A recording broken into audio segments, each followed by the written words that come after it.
Going? Good to go.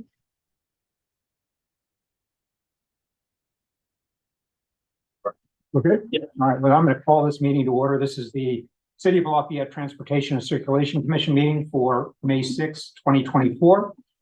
And I'm calling the meeting to order. I'll begin by a roll call of commissioners. Starting with Commissioner Brown. Present. Commissioner Hedane. Here. Commissioner Serriere. Here. Commissioner Weatherspoon. Present. And I'm Chair Bart Carr, and Carl DeGiorgio is excused this evening. And we have Patrick Ollier, our Transportation and Circulation Program Manager, is supporting the meeting today. Thank you, Patrick. Item 3 does not apply this evening. Can I get a motion to adopt the agenda, please? I saw. Move. A second. Okay, all in favor? Aye. Okay, the agenda is adopted. Before I go into public comments, I have a couple of things I need to read out. First of all, regarding Zoom access, video access to this meeting, as a courtesy and technology permitting, members of the public may participate virtually in this meeting. However, the city cannot guarantee that public's access to teleconferencing technology will be uninterrupted, and technical difficulties may occur from time to time, and every effort will be made to restore teleconference access. However, unless required by the Brown Act, Transportation and Circulation Commission meetings will continue despite technical difficulties for participants using the teleconference or the Zoom option. In the event of a teleconference interruption, members of the public are invited to join this meeting in person here. So with that said, we will go into public comment, and just quickly the guidelines for public comment. Our public comment must be within the subject matter jurisdiction of this commission and can either be given for items on the agenda at the time the item is being heard during the meeting, or during the public comment agenda item for items not on the agenda. In-person commenters are asked to submit speaker slips, and I see I have a few here. Public comment is limited to 3 minutes. Again, that is 3 minutes. If a commenter reaches and exceeds 3 minutes, I will politely ask the commenter to conclude his or her comments. And if I could ask you to please state your name very clearly so that all commissioners can hear, that would be much appreciated. And with that, we will go into public comment for items not on the agenda this evening. So is anybody here? Okay. Who are you? Gary Risky. And for sure. Oh, gotcha. Okay. You want to come up and make your comment then? So commissioners, thank you very much. My name is Gary Risky. I live on 843 Topper Lane. My comments this evening are about an item which is going to be on your agenda. I didn't get the name. Gary Risky. Okay. Items which is going to be on your agenda at a future meeting regarding the School Street development and then the Topper Lane pathway. Those are two separate projects, but they seem to continually be linked together, both in terms of funding and in terms of impact. The School Street component connecting First Street and all the way down to Moraga Avenue to the path to the trail makes sense. School safety, I appreciate that. The pathway on Topper Lane makes no sense whatsoever. It's a lane, it's not a street. There's beautiful vegetation that the city is talking about taking out completely and replacing with minimal trees, shrubbery, which won't provide the same type of the same type of environmental protection. And with the hotspot that we are backing up onto the school with all the asphalt that they have, taking out all of those trees will make a huge difference in terms of the temperature and environmental. But more importantly, and the thing I want to bring to your attention is from a financial standpoint, again, separating out School Street and whatever funding that the city of Lafayette is putting to that versus the funding for Topper Lane, we continue not to get a very clear picture on how much money the city is spending, how that money is going to be spent. There's a huge drainage issue that needs to be taken care of if there are efforts undertaken on Topper Lane.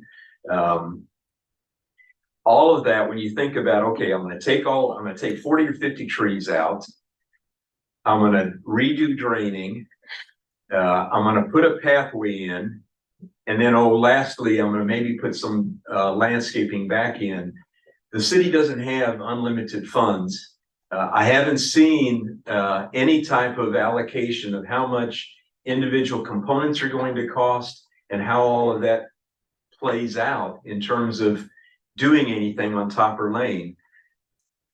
How much money is the school street component going to take? And that to me is clearly number one objective and the number one responsibility, because that has benefit to lots of kids. If there is a pathway put along St. Mary's Road to the backside of the school, which would provide a safe path to the school, then having a pathway on Topper Lane becomes irrelevant. So, thank you, commissioners. Thank you. Any questions for the speaker? Okay, and I think I have Patricia Risky also. Okay, I also reside at 843 Topper Lane. I want to thank the members of the Transfer Committee, first of all, who attended the community meeting on May 1 for the Connecting Lafayette project. Needless to say, the meeting was a disaster. I have 2 points I would like to put on record. One is I'd like to address the survey that has widely been promoted on social media, such as the Lamarinda families and other sites. Are we seriously seeking input from Moraga and Orinda? The questions misrepresent the project and are seriously biased because, once again, Topper Lane is tied with School Street, just as it was on the grant application. And the grants received for School Street and Topper Lane are distinct and not interdependent. My responses for School Street would be different than for Topper, yet both are lumped together. So how do I complete the survey? The questions in the survey are confusing, ambiguous, and abstract, so I would ask for the survey to be nullified. My second item tonight is regarding the landscape options presented. We all know the benefit of trees, from improving air quality, to providing oxygen, to cleaning the air, to combating the urban heat island effect. Trees are one of the tools we have in our struggle to lower carbon dioxide and mitigate climate change.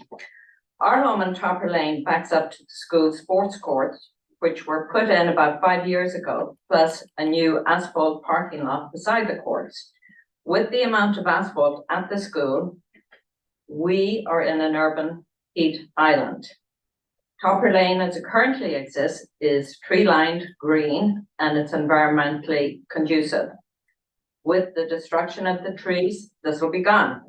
Planters of 3 feet restrict the type of trees that would provide adequate shade and help mitigate the increased heat island. The trees as presented will have little impact. A smaller pathway, which I understand our neighbours on Birdhaven would agree to, would enable us to plant trees that would protect our environment, as well as protecting the lives of walkers. By destroying 40 to 50 trees or shrubs, whichever you might deem them, on Topper Lane, and only with the potential, not definitely replacing with a few smaller tree plantings, I am concerned as the temperature on Topper will rise and Topper Lane will become an alley. As a city who prides itself on sustainability, we need to do a better job here on Topper Lane, and I believe we can. Thank you. I have a question for you. What survey are you referring to? The survey that was posted online. Oh, this is the online survey that was Yes, discussed it's at the meeting, the May 1st meeting? Correct. Okay, It's got it. on the Connecting Got it. Lafayette page. I know, I'm aware of that survey. Thank you. Okay. Any other questions? Okay. All right. Any other, are there any online general commenters? Yes, we do have one comment. Okay, let's go with that. His name's Michael Bruno. Okay, if you can unmute yourself. This is Michael Colbruno. I'm with the Milo Group, a government affairs firm, and I represent the neighbors on Topper Lane. And I also want to thank the commissioners who showed up to the meeting on May 1st. It was great to have you there and to be able to see what's going on directly. You also should have received a memo that followed up that meeting to the city manager, Narup Shrivastava, that we decided to be productive after that meeting. As Tricia Risky said, it didn't go as well as planned. So we tried to ask for the framing of budget priorities so we can see where the funding is being spent on what and what the city priorities are due to limited funding. We did ask for some landscaping options that included evergreen trees as well, since we were only provided with deciduous options, which means there'd be no trees in the fall. And from the climate people we talked to at the state, removing those trees could create as much as 1.5 degrees to 2.5 degree change of temperature. And so with black asphalt, you can imagine what the impacts would be. And lastly, despite numerous attempts and conversations with city staff to provide the option of a pathway, we were given one option to look at. And I should reference the Birdhaven residents put out their own private survey to Birdhaven and Topper Lane. And that resulted in a reduced footage between 4 and 6 foot pathway, yet we were only given the one option. And the whole idea of that was to see what options people could live with, but the city refuses to show us what a 5 foot pathway with landings would look like versus a 6 foot pathway. So what we would like to do is all the members of the city council have toured Topper Lane, so you can see these firsthand. I will be sending out an email to you tomorrow, and we would love the members of the Transportation Circulation Committee to join the neighbors for a walk so you can actually see what people are talking about and what the impacts to this beautiful street would be. Thank you for your time. Thank you very much. Any questions for the speaker? Yes, when was the date of that walk? Well, the city council members came in a number of different dates. We make sure we didn't violate the Brown Act. I'm saying I'm going to send out an email tomorrow inviting each member of the Transportation Circulation Committee to take a walk with the neighbors. People are very gracious, both Birdhaven and Topper Lane neighbors will join members of the committee on a walk, and you can see what the landscaping impacts are, the drainage issues, the path options, the impacts to the street. So we want to just make sure that each of you has the chance to do that before this comes before you in June. Right. Thank you very much. Wait, but Thank you. sorry, but it's not tomorrow's a walk. No, No. I'm just sending out the email tomorrow. I sent you the Just wanted memo. to make sure. It should be in your emails. And then Yeah. I'll send you the invite tomorrow to set a date for a walk. It's convenient to your schedule. Neighbors have been very flexible on making themselves available. Any other questions or comments? Thank you very much. I appreciate it. Thank you. Any other speakers? That's all. Okay, thank you. Could I make a comment Yes. about the width of the walkway? I think it's 6 feet. We decided it, wasn't it? That's currently what's being planned for, 6 feet. Anything less than that, The neighbors would like 5. So the neighbors Right. would like more like less than that, yeah. think of wheelchairs and kids passing each other, or even adults can take some room. Okay, What did BNE say? this is not agendized tonight, so. No, I you're was just you're open to- responding to the. Right, you're open to comment on that, but I just don't want to go Right, any I'm further sorry. because it's not on the agenda, so Right. let's move forward. Okay, so we're moving on, we have no old business, so we're moving into new business. The initial new business is the 2023 traffic calming program. Traffic calming projects on Acalanes Road. The staff recommendation is recommend to the city council to authorize funding from the traffic calming sinking fund to install the proposed striping plan for Acalanes Road, allowing the work to be coordinated with the 2024 pavement maintenance project. Okay, so I'll turn it over to staff. All right. Here we are again, talking about traffic calming. So good evening, commissioners, and members of the community. Tonight we'll be discussing one of the proposed traffic calming projects that were initiated from the updated traffic calming program adopted by City Council last year. And the project we're discussing tonight is on Acalanes Road between Mount Diablo Boulevard and Happy Valley Road, Hidden Valley Road. Yeah. Hidden Valley Road. Next slide. First, a bit of background on the traffic calming program. I just mentioned that the city's traffic calming program was recently updated. This was done at the request of council in order to meet a number of goals, including that it achieve a balance between the amount of funding per year that may be available for traffic calming, the demand for traffic calming from the community, and the amount of traffic calming measures that can be realistically designed and implemented in any given year. That it be reliant on objective data-driven process to determine the severity of the articulated problem and result in traffic calming measures that are the most effective at addressing the documented traffic safety issue for each roadway, and reflect a realistic availability of staff time to execute the program. Next slide. The updated program does remain a resident-driven, application-based program that is designed to address speeding along residential streets with speed limits of 25 miles an hour. So under this program, projects are initiated by members of the community who identify concerns with speeding on their streets. And the new application form, which is shown here, requires a demonstration of community support for traffic calming in principle. A total number of signatures are required from at least 1/2 of the distinct addresses on both sides of the block in question in order to be considered for traffic calming. And for this application on Aquinas Road, 62% of all fronting households provided a signature on the application. Next slide. So this is the timeline of the annual cycle, which is shown in the traffic calming guidebook. So to date, for all applications received up to September 30th of last year, we collected and evaluated data for each of the streets. We informed all the applicants of the decision to accept or not accept their application into the program. We determined the recommended traffic calming measures and informed all households along the street question of the status of their projects. So after tonight's meeting, proposed projects will be summarized in a staff report as a consent calendar agenda item at an upcoming council meeting for final approval. And then if approved by council, engineering staff will complete the design and move into implementation. Next.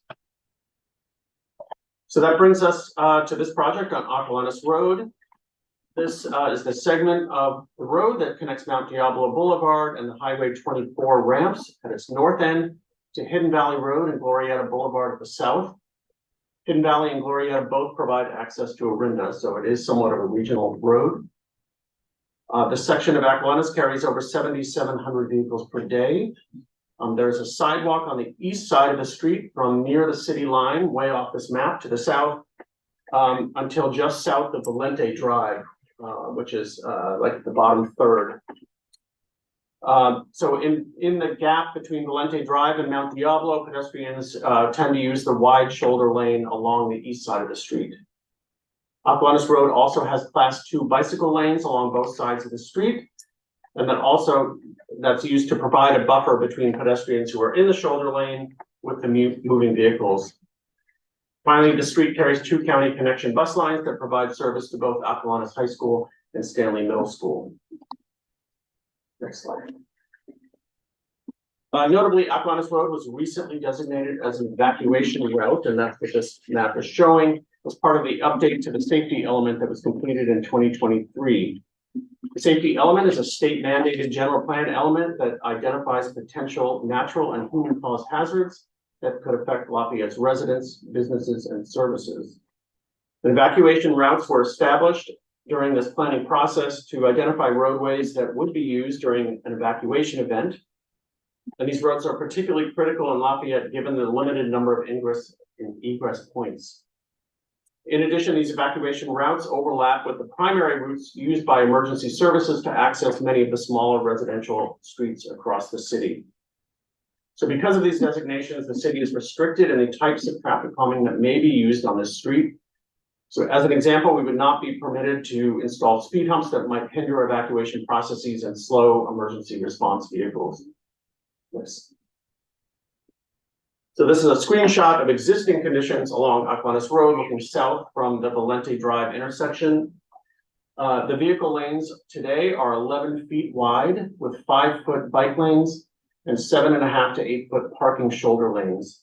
You can see where the sidewalk ends on the left side, which is the east side of the road. And then the pedestrians tend to use the shoulder lane as I had described. Next slide. So this table, which is also included in the staff report, summarizes the data that was collected for this street. Review data is collected on all streets for all projects that were, where we received applications for traffic calming. Data is collected on the same days, and it's collected for a full 24 hours on weekdays when schools are in session. For Aquilanas Road, data was collected between Valente Court and Fiora Place. You can see that the 85th percentile speeds are 38 miles an hour in the northbound direction and 35 miles an hour in the southbound direction at this location. And again, the speed limit on this street is 25 miles an hour. I've also included in this table other metrics meant to demonstrate the severity of speeding. You can see that close to 90% of northbound traffic is traveling over the 25 mile an hour speed limit, with about 83% traveling over 30 miles an hour. Speeds tend to be higher in the northbound versus the southbound direction. And high vehicle speeds were also collected along Aquilanas Road in a recent effort initiated by the Lafayette Police Department as part of the Slow Down Lafayette campaign. And this effort involved the use of speed radar signs, enforcement, and data collection to slow vehicle speeds. Next slide, please. So I can switch to my screen because I know that there's not much that you can read on this, but what's being recommended are striping changes to the street that are coordinated with the summer 2024 surface seal project that will include a surface seal project on Aquilanas Road. So this project gives the traffic calming program the opportunity to install new striping along this segment of roadway after the proposed slurry seal project is complete. And generally, what this is showing is that we would narrow the travel lanes to 10.5 feet from 11 feet. We would add a 2-foot buffer, painted buffer that would be installed between the bike lane and the vehicle lane. And we would add painted median islands at the side street intersections. And this would provide a visual cue to drivers to slow down. And it would also require a slight horizontal shift at these intersections, which would promote slower speeds as well. Are those islands red or green? What color are they? They'd be yellow. They're in the Yellow? center. Yeah. Okay. So one of the trade-offs to this plan is the need to remove additional on-street parking in some locations in order to accommodate the additional width of the median islands and the bike lane buffer. So in many locations along the street, the existing parking lane would not be wide enough after the project to allow for the minimum 7.5 foot park width to accommodate a parked car. More specifically, new red zones would be required along the east side of the street from just south of Valente Drive to Pigeon Court, with an exception in front of 954 Aquilanas Road. And that section is feasible given the curvature of the roadway that adds a few additional feet of width to the cross section. New red zones would also be painted along the west side of the street, along the entirety of the block between Valente Court and Fiora Place, where today there are some gaps in the parking restrictions. However, one of the added benefits of the proposed striping plan is that it would largely eliminate conflicts in the shoulder lane between pedestrians and parked cars. So pedestrians who use the shoulder lane would be about 13 feet or more from moving vehicles. Next slide. And this is just on the next slide, examples that I pulled off the internet of features that we're proposing for Aquilanas Road. And that's what I have. Okay. And I'll bring it back to the commission. Do commissioners have any questions, comments? Questions for staff? Commissioner Weatherspoon? Yeah, I'd like to know, if you know where the mailbox is. Yeah. Is it marked on the design? It is, but I can share my screen. Let's see if I can do this. Which mailboxes? There's a US Post Office blue mailbox on the Okay. east side of the street Yes. that, On which side? the east side. Mhm. And I just want to know where it is on the diagram. Yeah, so, it's right where my cursor is, Oh, okay, so it's, and there's a gap there. little square. I see a tiny square. Yeah. That, yeah, right there, your cursor was on, okay. Pull this up. No, it's very small on screen, but I see it now on the paper. Is it at the stop sign? what you call the cap. Oh, you're right. Yeah. There is a proposed red zone, and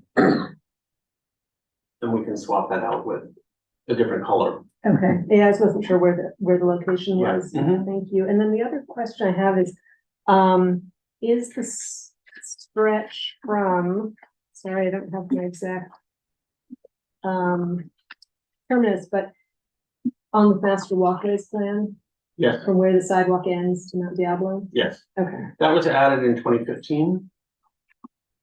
There was a 2015 effort, and it was added as a priority 2 project. okay, so anything that is decided today has no bearing on that being on the master walkways, it will stay there. Correct. Okay. Isn't it dirt? Seems to me the homeowners council, I mean, the homeowners groups paid for a lot of that street when they rehabbed it last time. Just so you know, I think the median island's correct, Right. the north.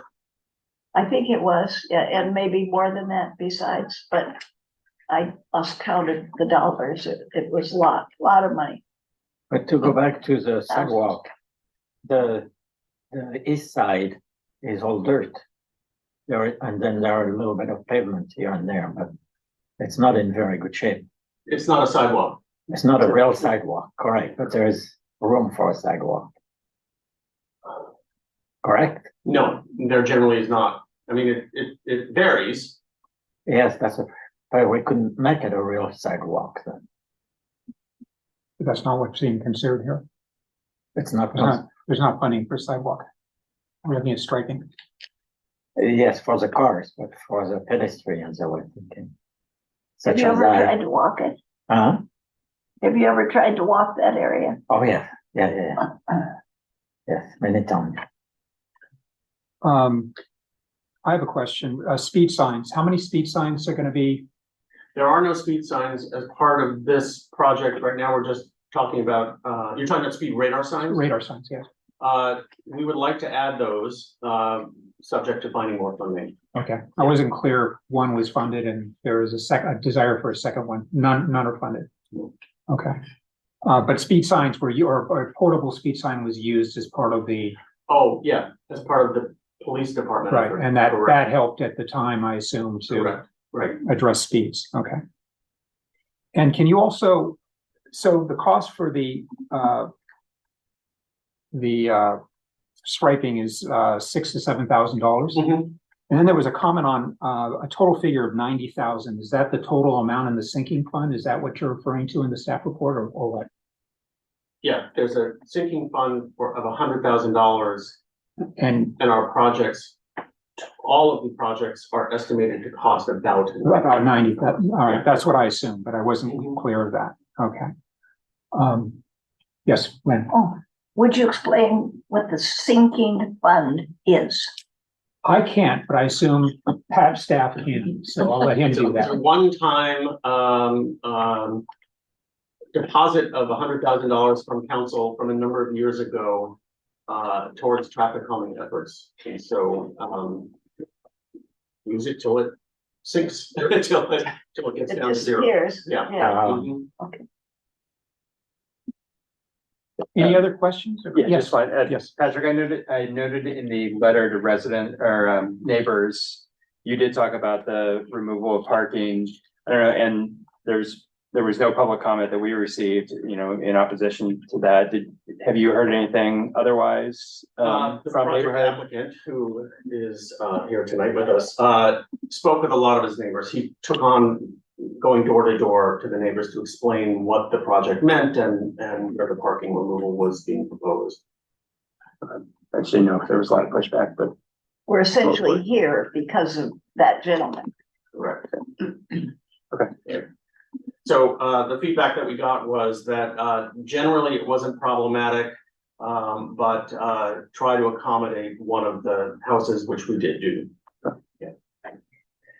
Can I go back to the sidewalks? There is no plan to really make a sidewalk there, at least on the east side of, There is no plan, no. But it's in the master walkways plan. Correct. oh, it is, okay. Oh, yeah, right. But there's no current funded effort to build a sidewalk on the street. We're talking about traffic calming. Well, parts of it is sidewalk, but it's in such a bad shape, so in this part.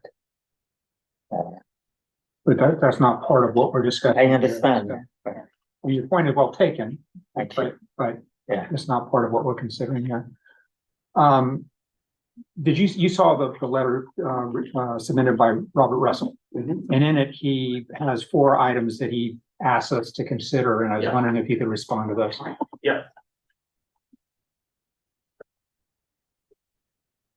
The first was requesting a median island, at Hidden Valley Road.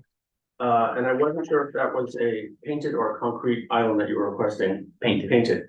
And so, we can certainly consider that. It's complicated because it does narrow down there, to, I believe, about 40 feet from 50 feet. So it does pinch down.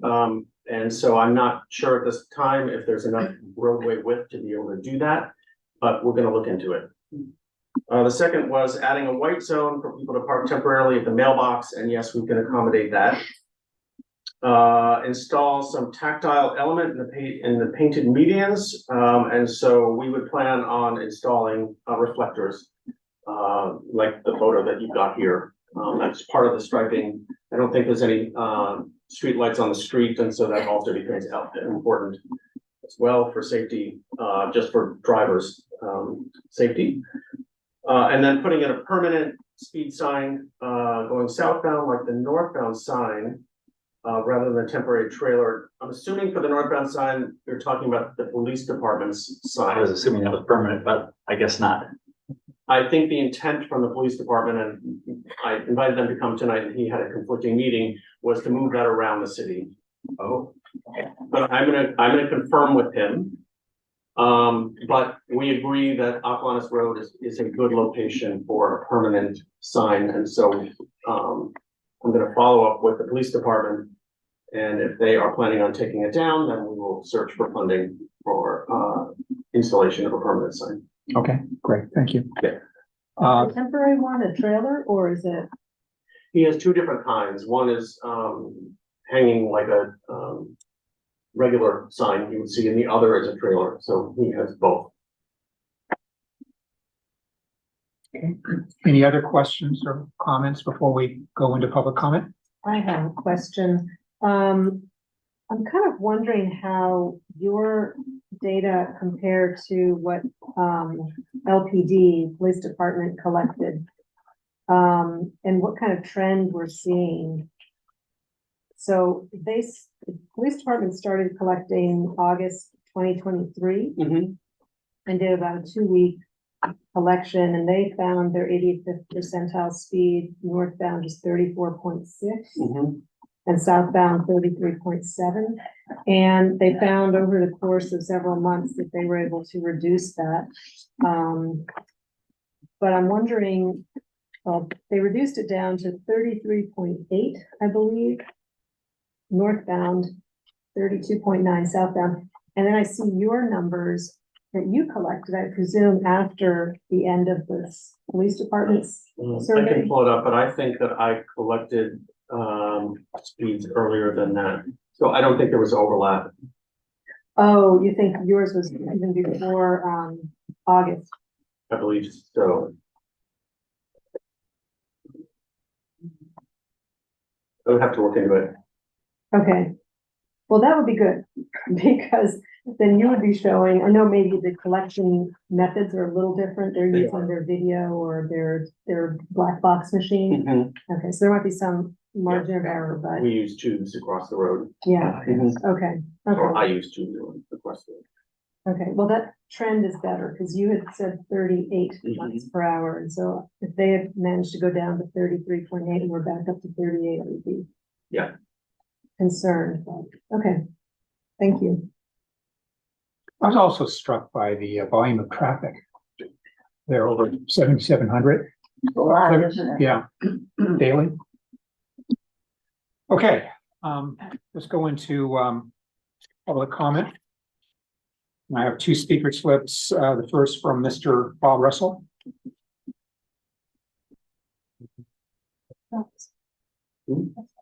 Mr. Chair, members of the commission, I'm Bob Russell, I live at 40. Can you speak a little louder? Sure will. I'm Bob Russell, I live at 4056 Feleni Court, which comes right into Akalani's Road. And I want to thank you for considering the traffic calming measures on Akalani's. As Patrick said, went through the community and got the signatures. Everybody that I talked to signed. There was no objections and of everybody's home. And I think they're enthusiastic about trying to slow down speeds, because even if you go from 25 miles an hour to 40 miles an hour, which sometimes they do, as you can see in the reports, that's about a 60% increase in traffic. It'd be like going from a 65 mile an hour freeway, going 104 miles an hour on that freeway. So we definitely need some traffic calming measures. We thank the police department for their research, and certainly Patrick for all his work and these ideas. You actually asked and answered a lot of my questions already regarding the median, the white zone, adding the reflectors, and then hopefully we can get the permanent signs, because they, other than having an actual physical police officer there, that was the greatest impact on having the signs as a reminder that you're going over the speed limit. It was so great that, well, the questions you asked, I guess I don't have any else unless you had some questions of me during on the parking. Because sometimes people from the reservoir that want to walk the reservoir, they do park on Akalani's Road and walk all the way down there. And in that particular area, kind of just north of Lenny Court on the east side, there's an elderly lady that lives there that never has visitors, but she has two large parking places, two large driveways, curb cuts doing her. So she didn't need any additional parking on the street. But there's a young couple that was right next to her that does have visitors coming periodically, and we talked to Patrick about that, and that was at that curve location, and so that was why the red stripe wasn't there, allowed them to park on that area. Usually going southbound from Lenny Court to Fiora, there's some additional red striping going in.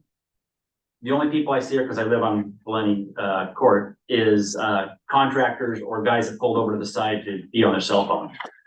There's no visitors, folks that are kind of permanently there, so to speak, on a regular basis. But happy to ask or answer any questions you might have. Okay. Yeah. Will it be a negative impact? The amount of parking that will be removed from the street, will that be a problem for you? The only location that probably is significant is on that west side between Lenny Court and Fiora. And as I said, no one really ever parks there, then contractors and folks on their cell phone. And then the other one is just really on the, I don't know if Harvey Camion still lives there. Let's see, northbound of Lenny Drive, and that just parallels a fence that he has. It doesn't go to his house or anything else because he enters in off of Lenny Drive. So no parking really happens there at all either. Okay.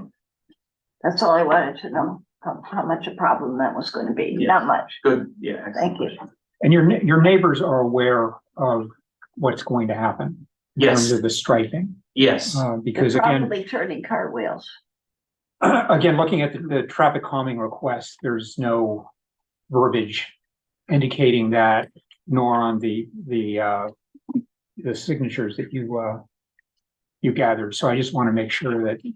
No, excellent question. At the time that I did the petition, which was early on, I didn't have a plan. Okay. So we were just talking about traffic calming measures, and this came out. The folks I was really concerned about was the elderly lady and the young couple that lived on that section, because I think they were most impacted by the red striping. So I went to them individually back and talked to them about it.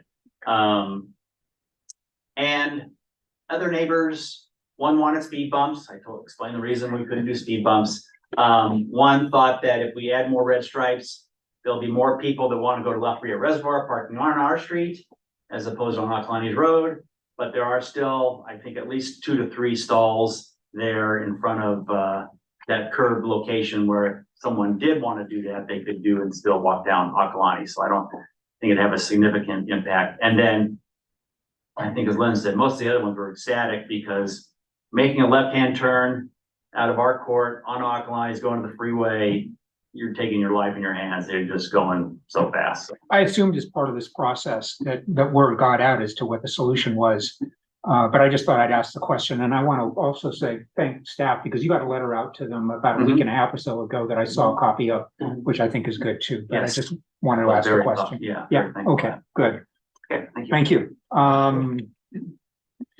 And then, our other in-person speaker is David Cruzier. Thank you. Thanks. Thanks to the commission for having us, Patrick, for your work. Andy Conley's been great. Bob, everything tonight is really, Bob. I'm David Cruzier, 4030 Valente Drive. We come out over onto Akalani's on the east side. The reason that you've got this project on the walkways plan was a little over a decade ago in 2013, I started working on this. We did public meetings, surveys, petitions. I can read our wording if that's of interest to you. And people were for it. There were a lot of hoops to go through with our HOA.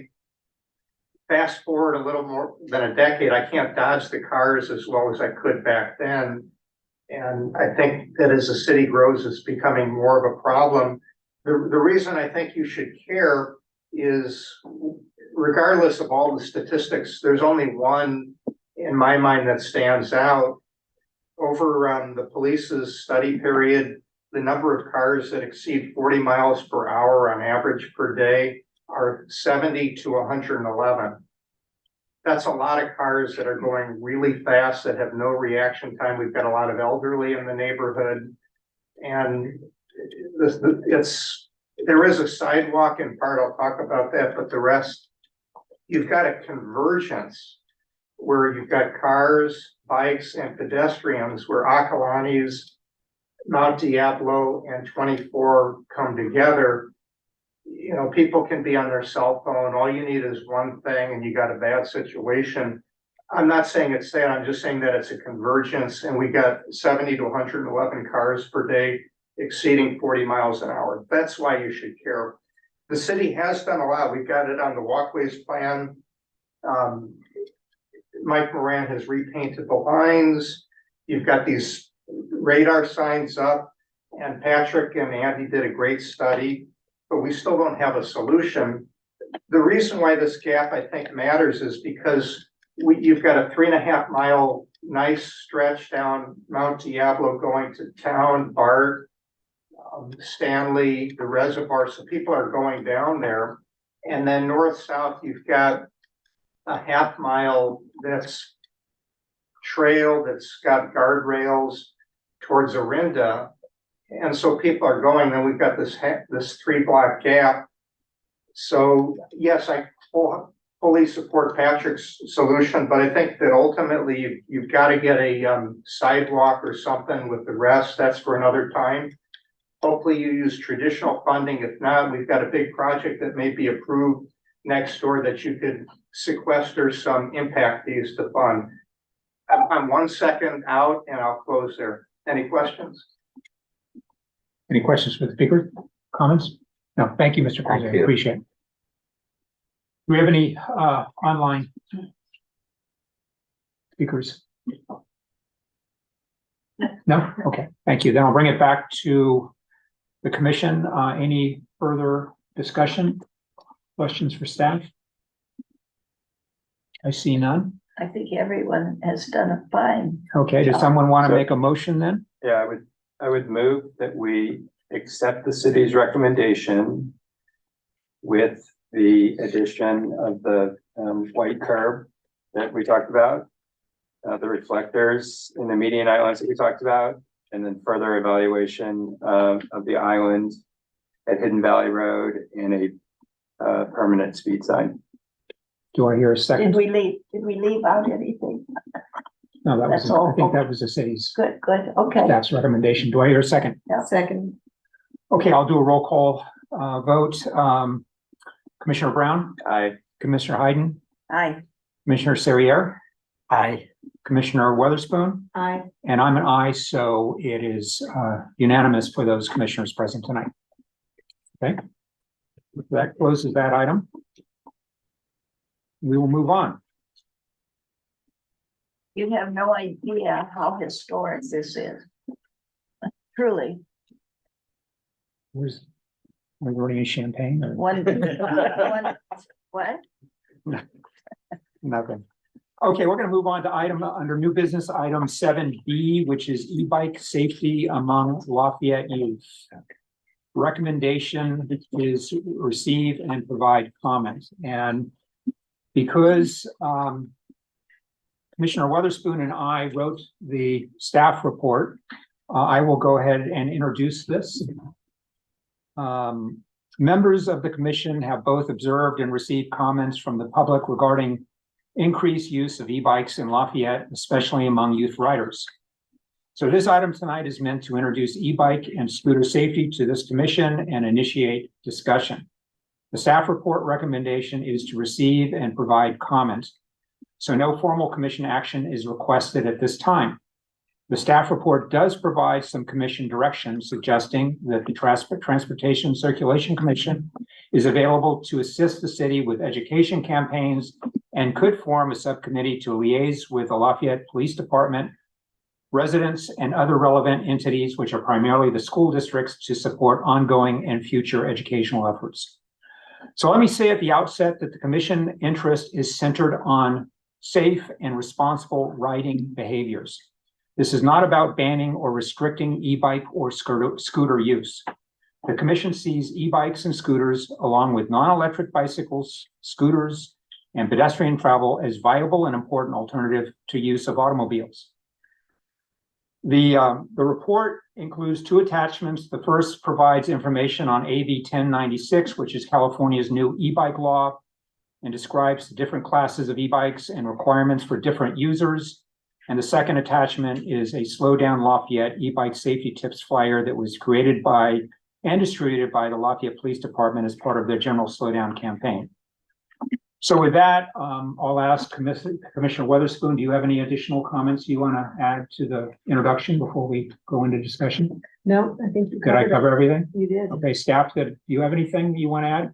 I just want to acknowledge the different categories of e-bikes, and so those are outlined here in the attachment number 1, and that just wanted to offer that may make a difference in how we're moving forward, right? Because I'm assuming that some of the education would need to go center around the different classes. Right, the different classes, right, Yeah. good point, good point. Okay, with that, we'll bring it back to the commission for discussion. I thought Patrick was gonna give us a sense of the different kinds of bikes. That's outlined in the Oh, attachment okay. that we were sent. Oh, There's 3 types or 3 classes.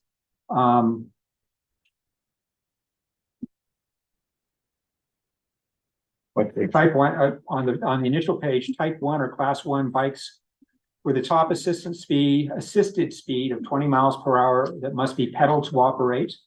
Type 2 bikes are with a top assisted speed also of 20 miles per hour and can be operated without pedaling, but using a handlebar mounted throttle. yes, Okay. And then type number 3 bikes have a top assisted speed of 28 miles per hour Yeah. that must be pedaled to operate. that's what I have. I mean, yes.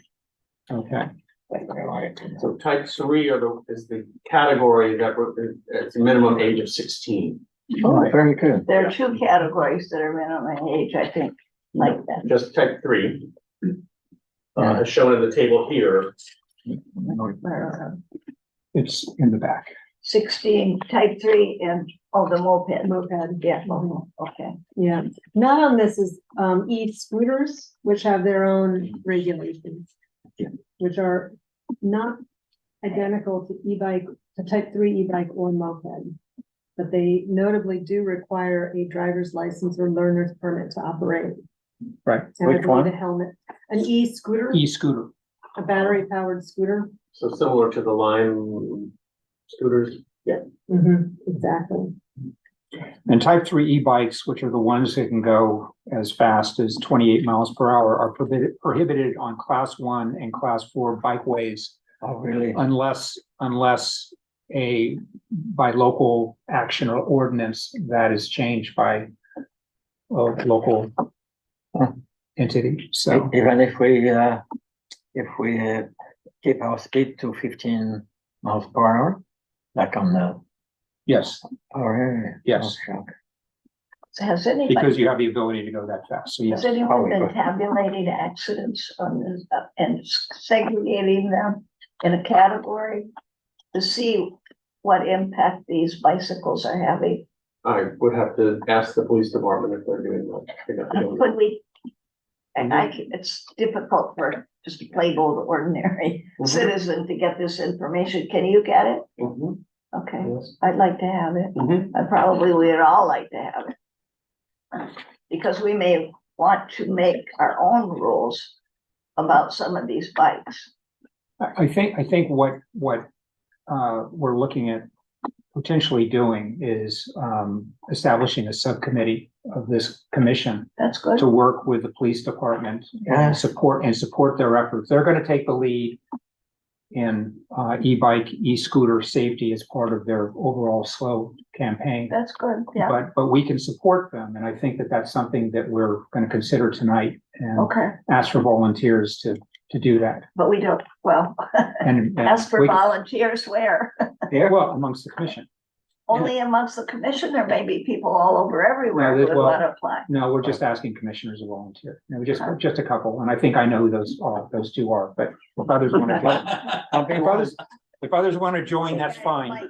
No, that But I do. think that's where we're going with this, but again, just to focus on where we are right now. Do you have any other questions or comments on the handouts, the flyer that was, yes? Yeah, I do have a question. So Yeah. is this flyer, is this final? Is this out there now or not? Or is this proposed with the I city believe that's and the out there. PD? Yeah, it's out there. Yeah, it's Yeah. online. Okay. So the police department and have been working with our communications analyst and releasing safety flyers. And they've been going out as part of the same slowdown campaign. How are they going All now? of them. Social media, that one may have been sent to the schools, but I think primarily just for social media. Only so, what do you mean, social media? However, our communication analyst, her methods of communicating with the public. Like we Facebook. Round up Facebook, Facebook, TikTok. next door, next No- door. No yeah. Oh, TikTok. yes, Is that gonna do enough? not TikTok. it can help. It can help. It's one channel. Yeah. But there are It can help. many. There's many. Okay, all right. For a while, we see how it goes. Just to respond to Commissioner Brown's question, I think this was sent to the school community via the PTAs. But I don't know if they received a pamphlet to give out or if it was just put into those Friday electronic newsletters. I know I haven't seen it in the Akalani's. Yes, I don't Newsletters. Some know have if I've seen PTAs it. and some have parents clubs. Right, but just, yeah, Newsletters. using PTA to encompass all. Did you see Yeah, things I- on here to comment about or? yeah, and I'll share that with Bart and you, but, Okay. yeah, I just didn't know if it was final yet or you wanted us to comment on this as well, but I can, Share that with us, and we Yeah. can forward that on to Andy, so. Yeah. I haven't seen a lot of those bikes. Is it because I haven't been out enough? Yes. They're Yeah, everywhere. they are. Okay, well, shall we go to public comment? Can I ask a question just for clarification? Is your concern about use on the trails? Is it a certain age group? I guess is it just trying to raise awareness among parents about the laws around it? The letter too. Yeah, okay. It's making sure that parents have the information about what the laws are and that they also have information about safe usage. And that they're able to pass that on to their children. Andy's in Lafayette Police has done a great job starting to write some of that up, but I think we might be able to help in the dissemination. I don't see any speaker slips here. Do we have anybody online? There are no hands raised. No hands raised? Okay, well then I will bring it back here. So, I am looking for a couple of volunteers. I'm willing to be one. I am too. Okay, I'm a user. very I'm a user of an e-bike? yes, but I'm not in front, I'm in the back. Okay, well, yeah, But I am very interested. okay, well, we can do three. That's fine. So, we don't need a commission action to do that. We just, we all agree that, it's gonna be, commissioners, Weatherspoon, Carr, and Carrier. Okay, I have a big stake in it, if I may say. I bought a tandem last year, not cheap. But he has electric assisted. It's great, very great help. okay, So good. not so much for me, but for the captain. Okay. It would be nice if we can get Officer Comley back to a commission meeting at some point of time in the near future. Just, I realize he had a conflict tonight, but to talk more about what they're doing. And then obviously the subcommittee will be, working with him and others at the police department and with city staff to see what we can do to support this. But I'll bring that item to a close. And we can go into item number 8, which is commissioner and staff updates. Do any commissioners have any announcements that they want to make? Yes. Regarding GPAC or General Plan Advisory Committee, the city submitted or publicly posted the latest draft of the housing element. And that's available on the website, the city website, for a 7-day public review period. I'm not sure the exact date that ends, but I know it's sometime this week. And I will be speaking with the planning staff this week about whether GPAC will have a meeting in May. And I will let you know. And you're chairing that, right? Yes, Okay. exactly. And at the point that we do start meeting, we'll be talking about revisions to the land use element. Okay. Good to know. Any other commissioners? I have one item and I meant to download the announcement, but I forgot to do that. East Bay Mud is going to be doing some very significant pipe replacement along St. Mary's Road this summer. Starting fairly soon, I want to say early in June, late May, early June. It's going to continue through September, I believe. Patrick, are you aware of this? You said East Bay Mud, East Bay Mud along, it's probably under the trail. There's the 3 floors down, we've got East Bay Mud right away. And there are big pipes down there. well, it's going to be along St. Mary's Road. It's going to impact St. Oh, Mary's on the Road road south. from Buckle. It's going to take place in 3 phases. First phase starts out at Buckeye Field, going up to, I believe, the Glenside St. Mary's intersection. And then it will continue on in segments beyond that. But it's going to be there's going to be, major detours for people wanting to use St. But it'll Mary's. be in the road itself. Yes. That's weird because they've got all that right of way underneath the trail, the Lafayette Moraga Trail. I don't know. I'm sorry I didn't bring more information on it. The East Bay Mud is going to have some public meetings, online public meetings on that. Okay. And so I'll just share that with you. You can go to, if anybody's interested, I can forward it, the emails that I received from East Bay Mud on Me, that. please, if you Yeah. would. And Patrick, I could send that to you. Yeah.